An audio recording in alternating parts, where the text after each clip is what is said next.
Okay, we're rolling. Hi everyone, it's been a couple minutes. I just want to give you a general LOTFP update, plus preview some new stuff. First and most important thing, looks like we finally have an editor for the ref book that's going to stick. We've gone through, 3 editors in the past year and a half. The book is cursed. I don't, but finally on the, okay, so there's that. And then we have new stuff that looks like it's going to be delivered this week, and I'll preview that a lot more when it arrives and to make sure everything's okay. We went all out on the production. So, 4 new projects, including one that's the biggest project we've ever done. I'm very excited and a bit freaked out because now it's real and all the bills have to be paid. So, the stuff I'm going to preview today is the bribe to get you all to buy it pretty much immediately from the EU web store when it goes on sale and not wait for the conventions or for when it shows up in the US web store. Because, and will show my absolute business idiocy. This is an art studio, not a great platform for commerce. One take, no script, no editing. Basically, the way LOTFP has worked for the past 15 years, here in Finland is a very high trust society.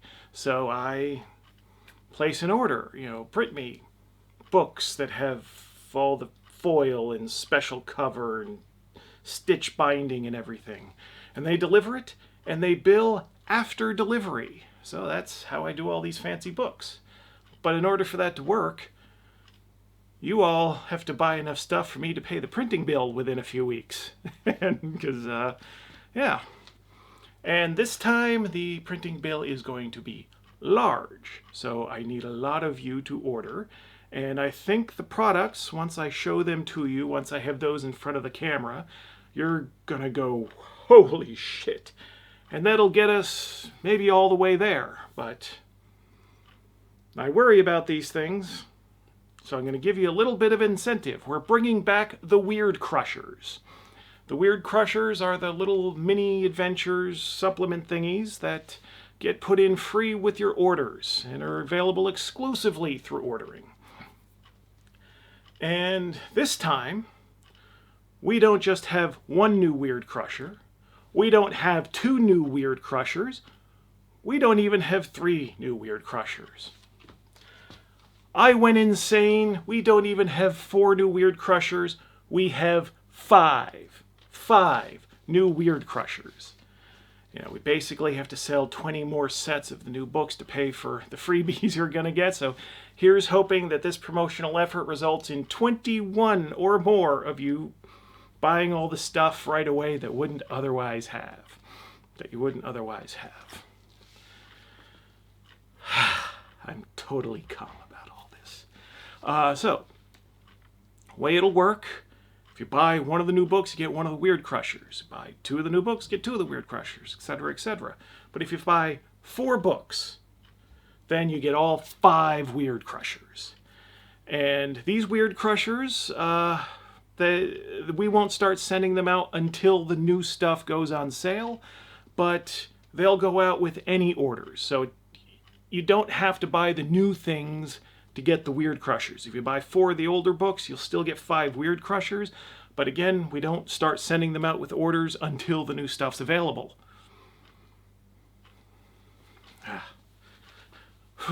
It's been a while since I've been in front of the camera. Bit nervous. I'm very professional. So, what are these new Weird Crushers? Well, one of them is going to be the Fantasist, written by me. Yes. Cover by Yannick Bouchard. People keep saying, why don't you have Yannick Bouchard more often? Well, because he's busy these days, and we can get him for one-offs every so often. So instead of putting him on covers of books for pay, we put him on free stuff. That's planning. So This one's going to be 4 new spells done in the format of Vaginas Are Magic and Eldritch Cock. I don't want to exaggerate and say they're game-breaking spells, but I think they'll be perceived as game-breaking spells. And the reason I do that is, well, when you play a magic user, you should delight in breaking physics, in breaking down the order of the world, and basically being, I don't know, pure chaos. That should be the joy of being a magic user. You're using extra dimensional forces to bend the universe to your will. That should always have terrifying results. Yes, it's a game, so okay, I'm going to use a spell to dig a hole. There's got to be some practical effects, but there should also be things that are terrifying. So the guy, I would think, in a gaming group, you know, the one person that's always pushing all the buttons and pulling all the levers just to see what would happen, that's the sort of person that should be playing the magic user in Lamentations of the Flame Princess. And the Fantasist will give you some tools to really be that kind of character. You know, it is my goal with Lamentations of the Flame Princess that the person playing a magic user in an adventuring party gets to just be all like, can't wait to use this spell, can't wait to use this spell. And everybody else in the party, all the other actual players, need to be looking at the magic user's player and going, don't you dare fucking cast any, don't you, it's like the summon spell. Most common reaction I've seen during play is the magic user has a summon spell, really wants to use it, no one else wants him, I assume him, but, you know, that's usually who I play with, but, you know, sometimes it is a her. You know, nobody wants them to cast the spells, and I think that is the proper dynamic in a party with magic users. So, that'll facilitate that. Next Weird Crusher. Aha! Another Yannick Bouchard cover piece. And this is Jeff Reintz popping back in to do something for us. This is The Insidious Experiments of Dr. Bubbles. A while back, oh god, might even be a couple years, Jeff Reintz ran a little dungeon for a few of us, and I found this so amusing that I was like, okay, write this up for me, we need to release it. And it is just a short little dungeon, so Weird Crusher format, which, you know, just to show you, these are just a simple fold out.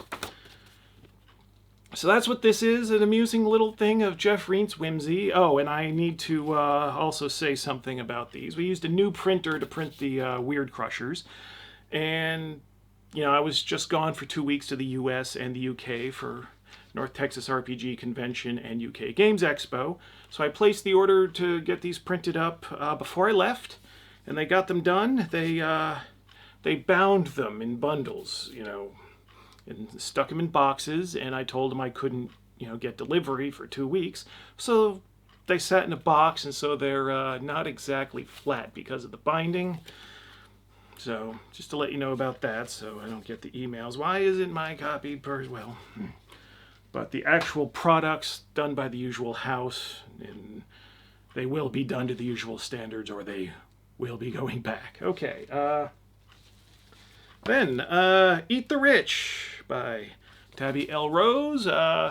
We last saw her contribution in Menagerie of Exiles, which was, oh god, was that 6 years ago? So, player characters infiltrating, causing some havoc in a rich person's mansion. I hear that's a hot thing to do, you know, popular with all the kids these days, to screw around with rich people, so this will bring in the youth vote. I got a map of the mansion, lots of fun stuff, so that's a cool little mini adventure. And then, oh,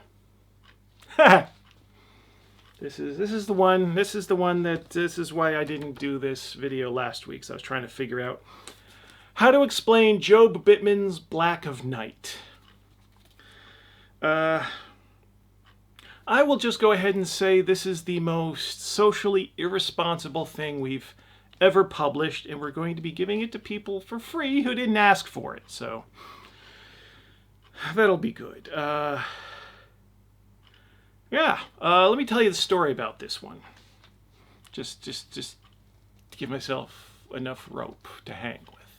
I contacted Job because he had this project he had in mind for a while that I was uncomfortable with. And I emailed him and said, okay, can you take your concept and put it into a weird Crusher format, basically 4 A5 pages or 1 A3. And he was like, yeah, but I have another idea. And I was like, oh God, yeah. And so he pitches this, which I was like, oh God, because it's Job. He did Towers 2 and Book of Antithesis. You know it's going to be unfiltered. So he turns it in, and I'm like, what about this and this? This seems a bit... He's like, no, that's genre emulation. We have to do it. Okay. And there's a lot of rough stuff that I'm uncomfortable with. And I'm like, okay. So I pass it on to the editor. That editor, he likes, trying to rewrite people's stuff sometimes a bit much. We gotta go back and forth, but, editors be editing, so. And what he does is basically pass on it. He does like the copy editing, but doesn't touch the content. And he's just like, dude, what the fuck?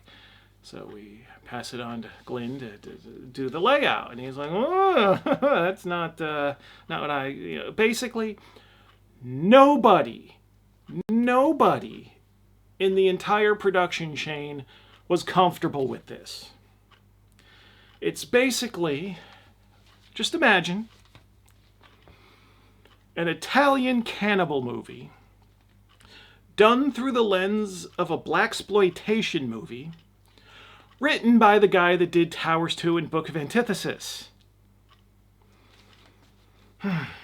Well, we've got the tone right. No one's gonna look at this and go, yay!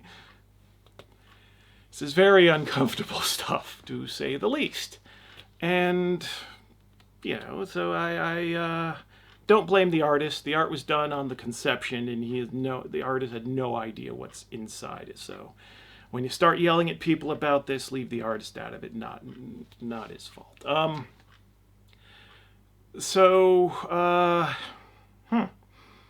question is, if nobody's comfortable, if I look at this and go, oh, yeah, why do I publish it? Why would I do something? Why would I put something like this out into the world?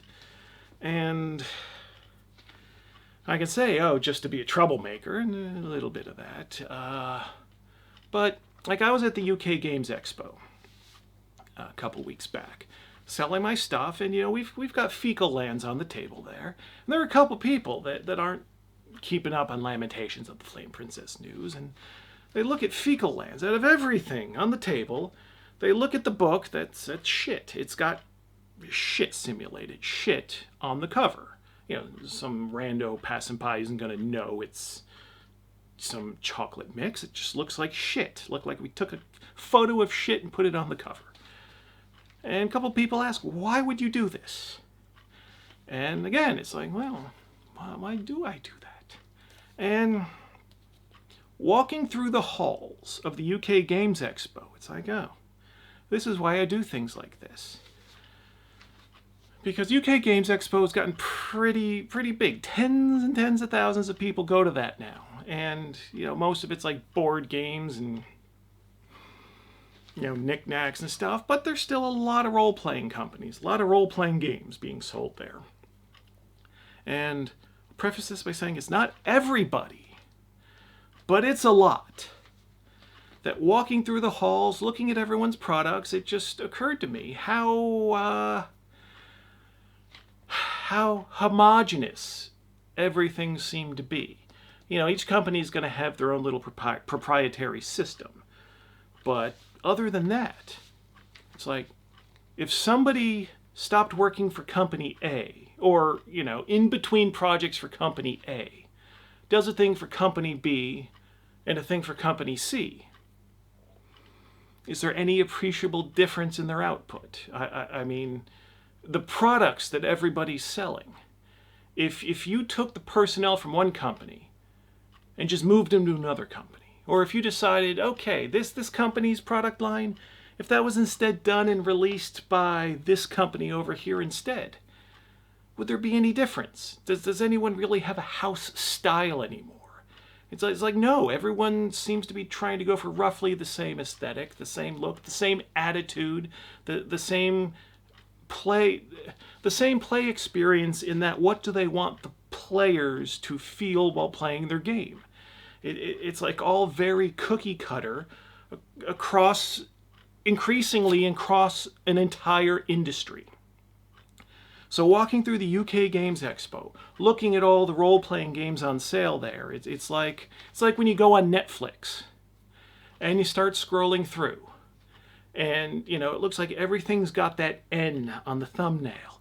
So you're just passing through all these fucking Netflix originals trying to find a real goddamn movie on the site. That's what it's like walking through the UK Games Expo, trying to find something interesting. You gotta go through just all the generic shit, and yeah, something might be aimed more towards you than something, but it's just a fucking factory stamping, just boom, boom, boom, boom. When I was in Texas, I went to, there were a few gigs happening.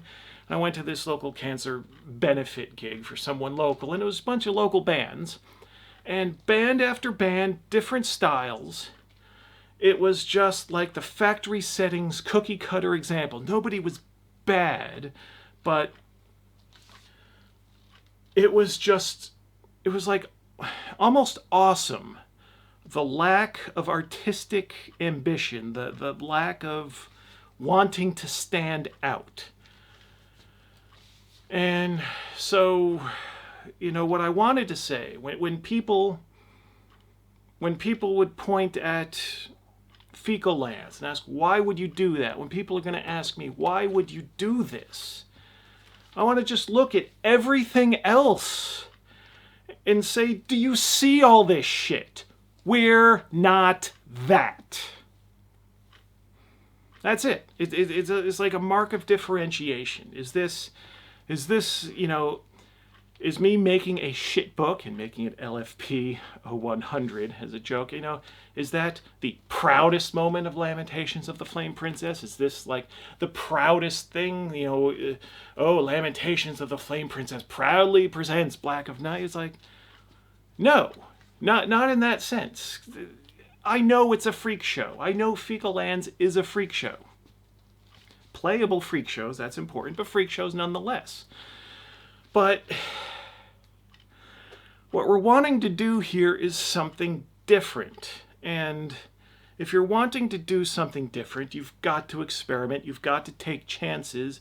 You've got to especially be willing. If I'm wanting, I know like all the gore and the tits and stuff, that's not actually shocking to sensible people. But we do like a weird horror game. We're wanting you to feel uncomfortable at some point. Even for you freaks who live for this shit, that it actually makes you smile and go, hell yeah, we still want to make you uncomfortable too. So we've got to do this, we've got to experiment a bit. Do the freak show thing, just to see what happens, and just so we can say, we're not in this for the big bland, commercial, crowd-pleasing product that it seems almost everyone wants to do these days. So this is a playable adventure, yes, but it's also a signal. People are going to assign what this is a signal for. That's not true, but it's a signal that we're different, that we are not bland bullshit. So yes, Lamentations of the Flame Princess proudly presents Black of Night.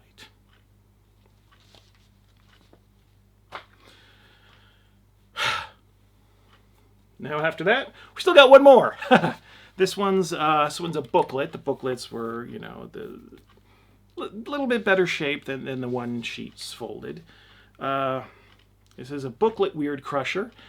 This is going to be the 5th Weird Crusher bonus if you buy 4 things at once. And this is the Floating Tower from Atlantis by DM Ritzlin. Ritzlin is he's also the author of one of the new products that we're putting out that we'll preview once they're delivered. He's a guy, he writes sword and sorcery fiction, and he publishes. He's got his own publishing house, publishing sword and sorcery fiction. A lot of the authors are heavy metal musicians doing sword and sorcery stuff. Howie Bentley, Byron Roberts, all sorts of names I'm sure only I'm impressed by. And Dave here. But I encourage you to check it out. But his stuff will have that more classic sword and sorcery feeling to it. So when I show you Lair of the Brain Eaters, I will play that up. I should probably give Mr. Ritzlin his own little hype video too. We'll see if I have time to get to that this week before the new release madness. But yeah, this is it's a floating tower in the ocean. It's from Atlantis. There's weird stuff inside. You'll want to bring your players through it. It'll you know, little twists in there that'll screw you all right up, but it's, yeah. So those are the freebies we're using to try to bribe you to check out the new stuff. As I said, that should be delivered this week, so I'll be doing a video same day, next day after it's delivered. Depending on what day this week it's delivered, I don't know if the stuff will go on sale this week. Might save it to Monday, depending on the timing. I don't know quite yet. And then, yeah. That's what we're doing here. I have no idea how to end this video since I think I've got no more to say, but I'm worried that I've forgotten something. But I'll just catch it in the next video. So yeah, things are about to get very crazy here again. It's been 11 months since our last releases, and it's gonna be a big one. And yeah, we're gonna. I know the releases kick ass. Here's just hoping the sales do too, because you know, over the past year I've been doing this stuff, and it has been the art and the creativity, and this is awesome. But you know, like last fall, why hype stuff up when the stuff's not coming out soon? But now that the stuff's going to be delivered and I gotta sell it, it's like the artistic caring and creation part of this stuff. This stuff went to press the beginning of May, so you know, at that point it's just like, oh, take a break, it's done. Then we do the conventions, and now the artistic part of the creation of all these things is now many months in the past. And now I'm in, okay, now I gotta sell all this shit. So then I know I come across as money grubbing asshole, because that's the mode I'm in now. It's like, okay, it's time to sell this shit. So, but when I have the books in hand and can show them to you, we put a lot of time and effort both in the creation of all the content, and we spent a lot of care on the physical production of the books. And I think once we show that to you, the shininess will be just completely self-evident, but the actual care put into the products when we were doing the making and aren't in the selling mode, I think that will come through as well. And I shall stop babbling now, and have a good week.